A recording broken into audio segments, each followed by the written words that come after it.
Come on, let's be positive. Just stop right there. No negativity.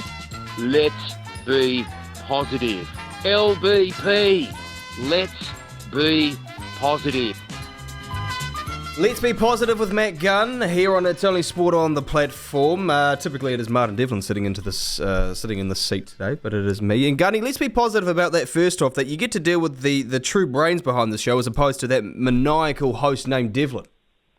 Yeah, I mean, this is an absolute pleasure. I received a text message a day or so ago, which was a photo of a positive test. And I thought, this sort of thing never ends, does it? So anyway, I thought I was going to be on the sideline for a couple of days. He said, no, the boss wants to speak to you. I said, my pleasure. Tell him to call. And here we are. Very good, very good. Well, to his credit, Marty's done a good job at avoiding COVID for all these years. But today we've got to be positive about the Bulldogs and the Warriors. With Warriors back in the winner's circle, the Bulldogs continue their winning ways. Indian and South African cricket. Yeah, well, not so great for the Savas who choke again. Yeah, the White Ferns apparently are still competing in cricket. The Wallabies play this weekend, Gunny. Let's be positive about that. We'll start off with your doggies, though. Matt Burden, his sublime left foot slotting home the winner so you can beat the Cronulla Sharks, and it's the second time you've actually beaten a top four side this year. So it's not only that you're beating the bad teams, you're actually beating the good teams. Yeah, we are beating the good teams. And you know what? Sitting in fifth with a bullet feels absolutely fantastic. And the beauty of where we are is this weekend's game. Warriors and the Dogs. Listen, Stephen Crichton backed up from State of Origin where he was an absolute beast, where New South Wales turned the tides on Queensland. And he said after the game that he had to return to play on the weekend with a follow-up after Origin. Because other players had shown the commitment to be there. And you know what? When you look at this team together, they actually remind me a lot of where the Warriors were last year. Every celebration, every great play, every turned over ball, every great tackle, they're congratulating each other like they are the complete team. And that's what I haven't seen in recent years. Last year we looked quite divided.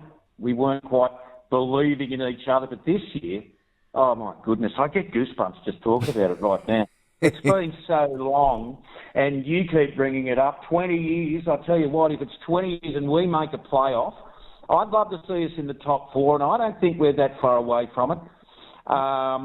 We just got to keep winning. Yeah. We just have to keep winning. And the Warriors this weekend, it actually makes me a bit nervous. Yeah, well, top four, I mean, it's one of those years where there's just nothing that separates, looking at the table here, you've got the Roosters on 22 points in fourth, and then you've got in 12th, the Raiders on 18. I mean, there's only 2 points, for example, separating 5th through 12th as well, with the Doggies in 5th. So it's one of those years where all you got to do is just burgle your way to a few more wins, and you could well and truly be in the top four. And as we know, that's like a double lifeline. But the Warriors as well will be positive out there. I mean, the Doggies and the Warriors this weekend is going to be a cracking game. That one's over across the ditch in Australia, so I guess advantage Bulldogs in that sense. But for the Warriors, appalling 1 week, pretty damn good the next. I mean, it wasn't. I mean, my Brisbane Broncos were pretty shite on the weekend. We're dropping the ball wherever we want. We didn't want to be there. It felt like we were scared to be in Penrose, which you can't really blame them. But the Warriors, I mean, they actually looked quite good. They were steady. They were settled. Good kicking game. They had opportunities. They converted them. If I'm a Warriors fan, I'd be stoked right now. Yeah, what's interesting is that the Warriors were in 13th last week and they get a win and they remain in 13th, and that's a sign of the way this table's going. But there was a moment there at the start of the second half, maybe 10 or 15 minutes, where Brisbane really started to put the pressure on after a great first half from the Warriors, and I thought, well, here we go. And what we saw the previous week against the Titans kind of made me nervous. I thought the Warriors will crack here and Brisbane will get a bit of momentum. But they just kept holding them out and holding them out and holding them out. And that was probably the winning of the game. Because had they have given up a try or two or an extra try early in that second half, I think the Broncos may have come home. But the Warriors turned the tables, scored on the Broncos after hanging out under the pressure. And you're right, it couldn't have been a more different performance and side than the week against the Titans where they gave up 66. I mean, look, one of the things we said about the Warriors this year, they started pretty well. They went into a bit of a hole, then they started beating top four sides, and then they get flogged by the Titans. In fact, they've been beaten twice by the Titans. But this young halves combination, they just seem to be rising to the occasion, Lachlan. And I tell you what, Sean Johnson on the sideline, they said last week, probably 4 more weeks away with this Achilles injury. Let's say the Warriors win, say, 2 or 3 out of the next 3 weeks. Big questions within the Warriors coaching squad as to whether or not they break up this young halves combo because, well, clearly they're going to be the future. But the experience of Sean Johnson will always be niggling away at the coach, won't it? Can he get over the line in something tight? But at the moment, I think he's down on points. I think that he will have to be in premium physical shape to make his way back into the squad. I'm not knocking him. I'm not calling him an old has-been like some have. I think he's taken a fair bit of online criticism, which, he's reacted to, I think, which he could have not, that was interesting, yeah. Yeah, I think it was interesting. I thought that, before he left and went away from the Warriors, he copped a lot of stick, and then when he came back, he seemed to have calmed back into it, sort of grown up a little bit. But those comments the other day, look, I get it. Anyone that's been in any sort of position that's kind of public like that is going to cop criticism.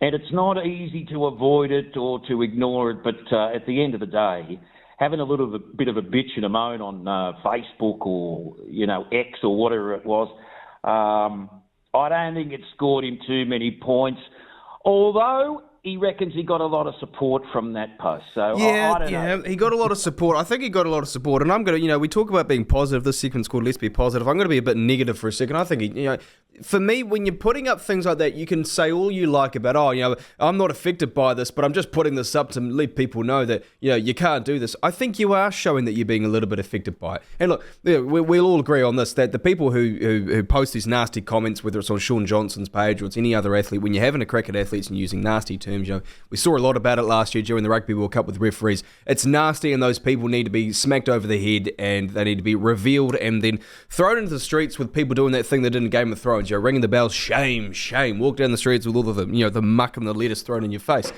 But if you're going to sit there and say that I don't actually care, but you're making posts about it, I think you do care. I think you're actually showing that, no, it is kind of getting to you. Just don't do it. Just don't give these people the airtime and the satisfaction, because they're seeing that going, oh, I'm getting to him. Oh, I've made this comment and now he's making a post. I'm getting to him. And you reckon you're the calm-headed king of the show? No, look, I agree with you. Look, I'm 51 now, and I just don't bother with any of those sort of negative comments online. I don't post anything.